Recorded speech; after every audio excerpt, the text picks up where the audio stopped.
questions for you, Captain. And again, not even remotely pursued by the police, because it's more than likely that's the age of consent.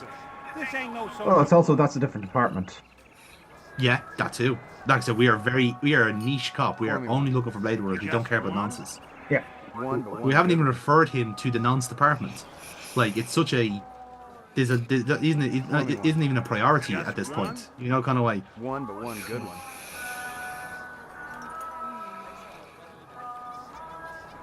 McCoy, LPD.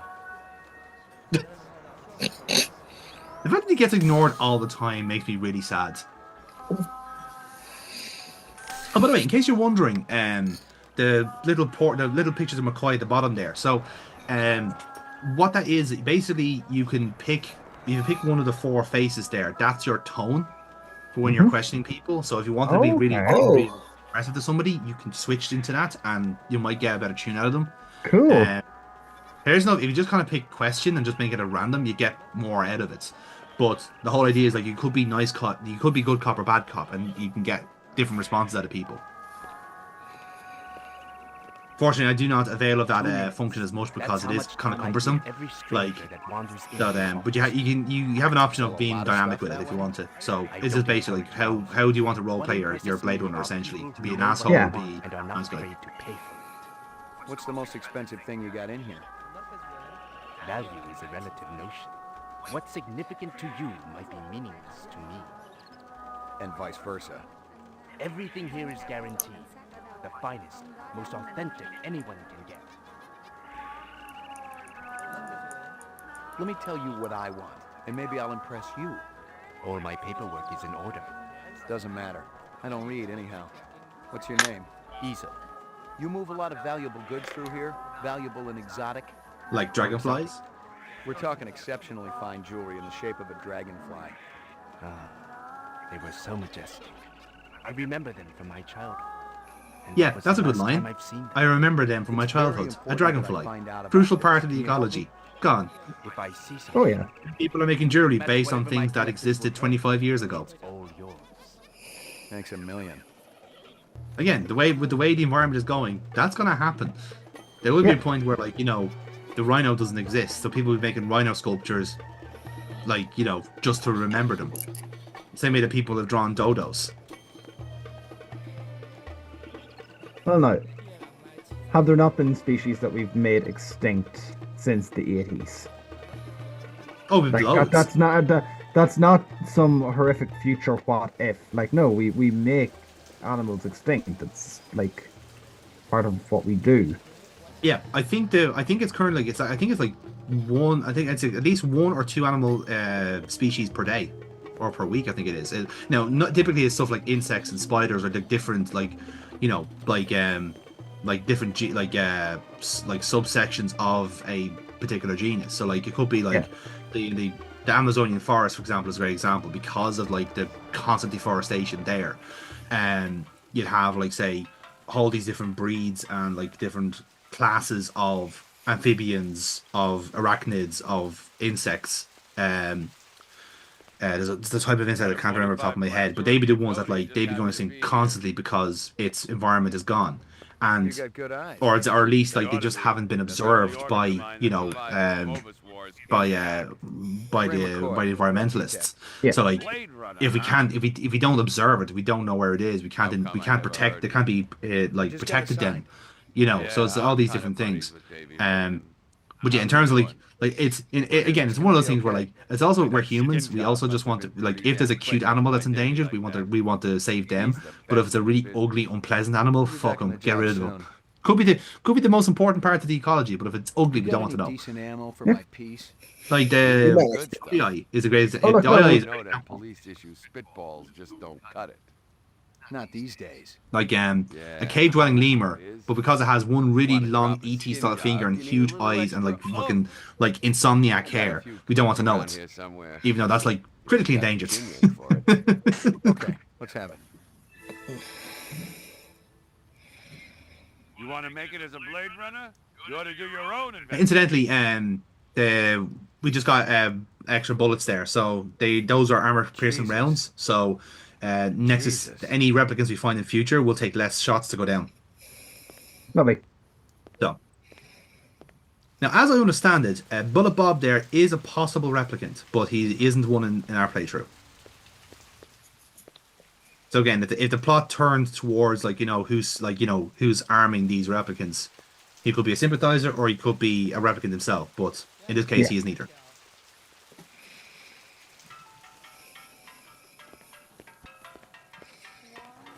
As a thing, there is in terms of the actual characters that can be suspect, it's a very limited pool.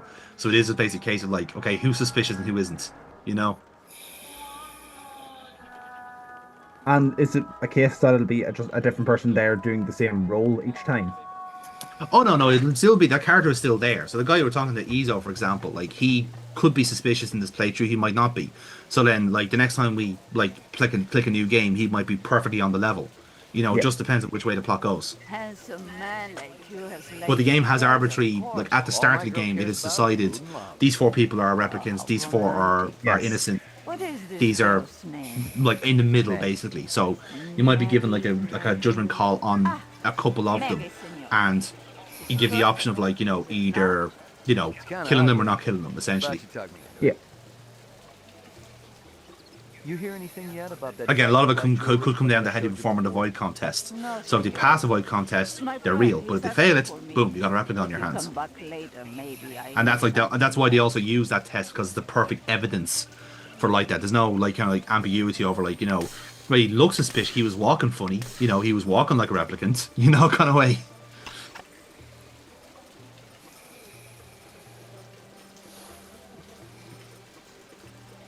The earring was shaped like an insect. I didn't know much about jewelry, but it looked like junk to me. Like the cheap crap sold at the stands and shops of Animoid Row. This is Crystal Steel, badge number BR61354.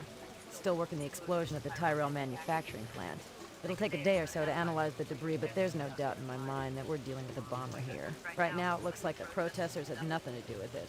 They were in too close proximity to have been in on the deal. No MOs or identities are rolling up just yet, and I'm still going through the inset files to see if any replicant munitions experts are unaccounted for.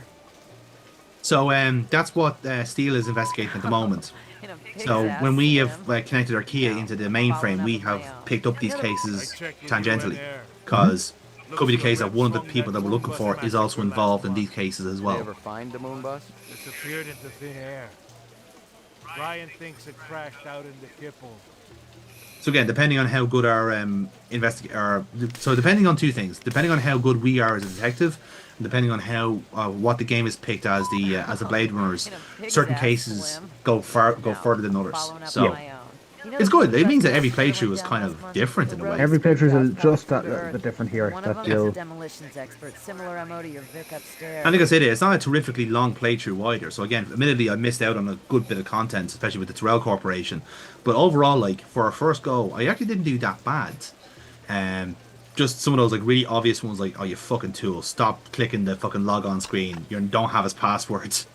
And the worst thing is, I think his password is probably his dog's name. But because I didn't go and check the crime scene first and then try and log on, then it would have given me the prompt to try it. Yeah, live and learn, basically. But Exactly. But again, the whole point of this playthrough is how would you have played it I'm looking if for some you had jewelry gotten in the playing shape it of as a an kid? insect. Exactly, yeah. How So would you have played it? They're assuming that you looking for don't some have a jewelry guide in in the front shape of you of to an walk through. So I'm not unhappy that the Minutes are up. playthrough that we're doing has you missing an hour. Yeah, it's a blind playthrough. That's in the spirit of the series. This is what we're here for. So, but I will play this again proper and try and find as much as I can and see how the game is how different the game is with different replicants. That would be what's interesting to me as well. What are the story beats any different, or is it just this guy now is suspect and this guy isn't? Look, I may play Half-Life again as a pacifist, and I may endeavor to keep all meat shields alive. I mean, can you? Are you physically able to do that? Can you actually resist your urges, your homicidal urges, to get that far? I can see that you struggle over the word homicidal there. You're going to end at homo something. You're going to trip over that. Well, I was going to say genocidal, but I think that would be a bit harsh because considering the meat shields aren't a race unto themselves. If you're killing Vortigons, that'd be different, I'm just saying that meat shields have feelings too, you know? Yes, he felt the bullet going into his face. And he went, owie. Mainframe. That's a strong Continuing. emotion, isn't it? Pain. The pain, not only the physical pain of being shot in the face, but also the emotional pain. The betrayal. The distinct lack of trust. Can you live with yourself, James? Also, the fact that in his last moments he probably thought, "Oh, we're gonna make it. I'm gonna make it." Yeah. No, sorry, do you not remember what his last moments were? He was breaking up with us. Yeah, no. We've been through this, right? First of all, you've got issues. Second of all, he had made it. He had survived. The earring was shaped like an insect. I didn't know much about jewelry, but it looked like junk to me. He like was the cheap saying, crap right, sold at the I'm going stands to and leave shops you of here. Animoid Row. Give me a hard copy of Yeah. What's wrong with that? What's the big issue with that? Like, Well, I took offense with that.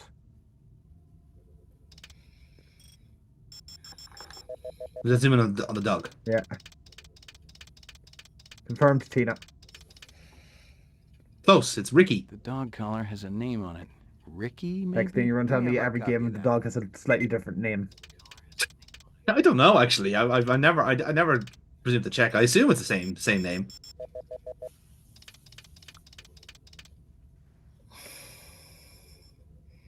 But yes, obviously Eisenduller and his dog were both killed in the incident because again, for whatever reason, these replicants are insisting on killing real animals.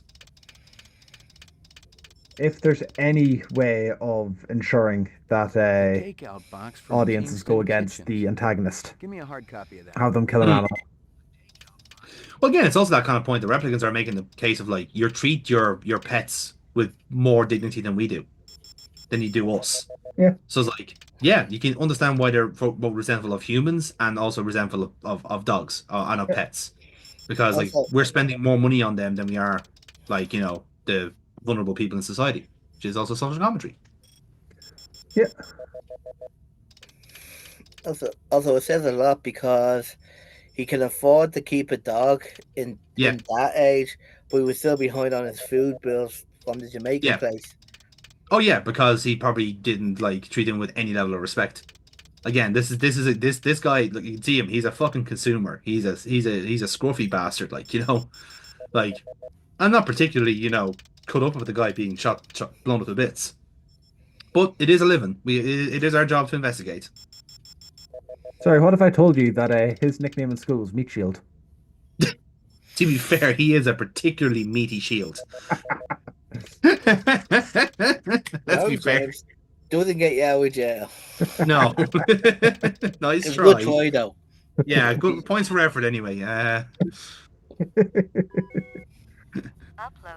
personal clue database. To be fair, he was probably such a coward. He probably like offered to slaughter the dogs first and spare him because he seemed like such a little fucking scrote. Anyway, again, I'm not mourning his fucker's loss.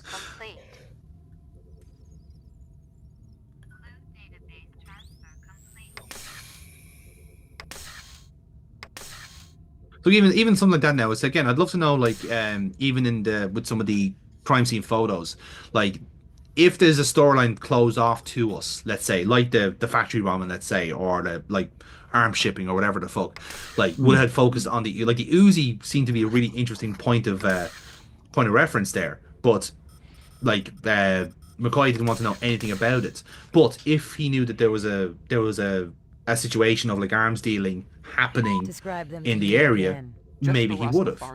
Yeah. And that friend of his, a slim blonde man, Asian, with Or just say like in a few more moments, just say you stumble across a thing that would give you an inkling saying, oh, there is an arms dealing. Could you go back to this photo and then do analysis on it, or would it be too late? I don't know, actually. I'd say with any of the crime scene photos, anything with an Esper, I'd say you probably have to go back to. I'd say. I think more so for crime scenes or for anything kind of like contextualized like that. Like if you're interrogating the suspect, let's say, and like this is like your possibly only chance to interrogate them, yeah, you'll probably want to like stick your landing there. But anything you can review, like any of the crime scene photos, I say that'd be okay. But again, the horse might have bolted at that stage. Like you might have already taken action before you discovered that, you know. And shooting range. But yeah, all depends on the context really. So again, a lot of the game is like based on the logic gates. It's like if found this, continue to path A. If not, continue to path B type of shit. Yeah. To my understanding, I think there's like 6 or 7 possible endings based on how many replicants you can find, and based on whatever path you end up with as McCoy. Weapons shipment? So, and even this is something here now with Goozes. Like we found this weird shit on his desk. It's like what the fuck is this? A weapon shipment. Yeah. But is that for the department or is it for something else? Clairvoyant? Very much so. Again, we don't know where Bryant is. Like, where the fuck is he gone? You know? Yeah.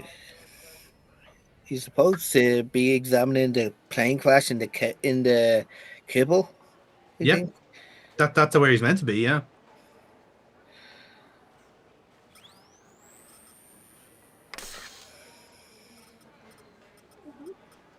Yeah.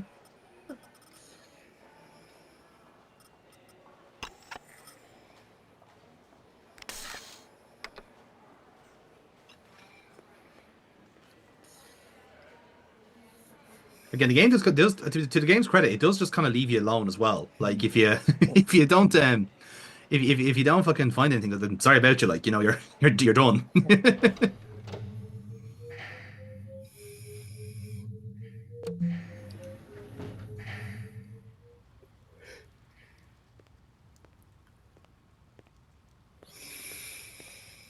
And yeah, so like I said, there's a few crossover events with the movie as well. So we'll see them as we kind of go along, you know. Okay, right. I just had a look there. Wow, this is unreal. So, player choices and randomization made by the game itself changes the storyline, with the result being one of the game's 13 different endings. Nice one. Okay. Yeah. So again, so it kind of like there's like I suppose it's like there's 3 main paths.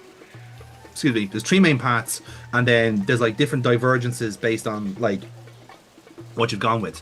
So you could be full Blade Runner mode and hunt down everything you find. If you can be a replicant sympathizer, which is what Deckard ended up being, as it were. Again, that's all down to interpretation as well. And then you can actually be neither and just leave LA. And you can either do that with yourself or with another character that we don't even see in this game at all, in this playthrough, or with Lucy. So they're all different endings. These are all different permutations. Again, depending on how many you kill and how many you sympathize with, or you let go, let's say, that figures that look you've got one of 13 endings there possible. This is a game in '97, like yeah, oh yeah, again, all different permutations. Like it's nuts. I actually care, but now. As you said, this had fit onto like 6 discs. Yeah. So perhaps I can interest you in this camera. 100 years ago, it was a cherished item. Whole families sat for portraits. I've seen plenty of photographs in my time. Yeah, so just even checked here. They are referred to specials because again, if you don't know, the original Blade Runner movie is based on a novel called "Do Androids Dream of Electric Sheep?" It's written by Philip K. Dick. So that novel was basically adapted to become the Blade Runner movie. I'm aware of Do Androids Dream of Electric Sheep. Didn't know that was what Blade Runner was based off. Yep. It tells of the moral crisis of Rick Deckard, a bounty hunter who stalks almost human androids in a nuclear fallout clouded, partially deserted future San Francisco. This is Crystal Steel. So it is essentially the same thing, and that was released in 1968, by the way. Spencer Gregorian, leader of cars, citizens against replicant slavery. So yeah, so that the game kind of borrows from the novel and the movie at the same time. So remember I was asking about what specials were. So basically specials are people who cannot migrate from Earth because they're deemed mentally deficient. So again, there's a real kind of like, elitism there where like, you're not smart enough to get into space. So you're going to stay on Earth and stay poor. Bit of fucking grim. That's literally almost that's a trope now at this stage. The glass divide. And yeah, so the kipple is basically all the like the rubble, the radioactive rubble from the Third World War, and the specials and replicants were tasked with trying to clear it off. Yes. So this is why replicants were made in the first place, and then they were made to go off to Mars.